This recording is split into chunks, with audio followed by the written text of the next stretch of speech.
നമസ്കാരം, ഇത് IBN മലയാളം. മഹാവിഷ്ണുവിന്റെ അവതാരമായിട്ടാണ് മത്സ്യത്തെ കാണുന്നത്. മത്സ്യങ്ങൾക്ക് മീനൂട്ട് നടത്തിയാൽ മഹാവിഷ്ണുവിന് നൽകുന്നു എന്നാണ് സങ്കല്പം. ക്ഷേത്രകുളങ്ങളിലോ കടവുകളിലോ മീനൂട്ട് നടത്താം. രോഗശമനത്തിനായിട്ടാണ് മീനൂട്ട് നടത്താറുള്ളത്. ധനധാന്യ അഭിവൃദ്ധിക്കായിട്ടും മീനൂട്ട് നടത്തപ്പെടാറുണ്ട്. വ്യാഴം, ഞായർ, തിരുവോണ ദിവസം എന്നീ ദിവസങ്ങളിലാണ് മീനൂട്ട് നടത്താൻ ഏറ്റവും ഉത്തമമായി കണക്കാക്കപ്പെടുന്നത്. വ്യക്തികളെ കൊണ്ടോ ആചാര്യന്മാരെ കൊണ്ടോ നമുക്ക് മീനൂട്ട് നടത്താം. അല്ലെങ്കിൽ മഹാക്ഷേത്രങ്ങളിലടക്കം മീനൂട്ട് നടത്തുമ്പോൾ അവിടെ സാമ്പത്തിക സഹായമോ അല്ലാതെയോ പങ്കാളിയായാലും മീനൂട്ടിന്റെ ഫലം കിട്ടുമെന്നാണ് വിശ്വാസം.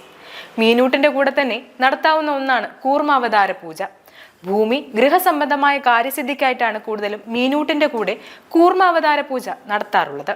വ്യാസമഹാസഭ ആലപ്പുഴ ജില്ലാ കമ്മിറ്റിയുടെ നേതൃത്വത്തിൽ അമ്പലപ്പുഴ കോമനക്കടൽ തീരത്ത് നടത്തിയ സമുദ്രപൂജയും മീനൂട്ടും Ambalappuzha government model higher secondary school പ്രഥമാധ്യാപിക വി ഫാൻസി ഉദ്ഘാടനം ചെയ്തു. ജില്ലാ പ്രസിഡന്റ് CV പീതാംബരന് അധ്യക്ഷനായി. നാരായണീയ ആചാര്യ സനുജ മധു മാതൃപ്രത് വന്ദനം നടത്തി.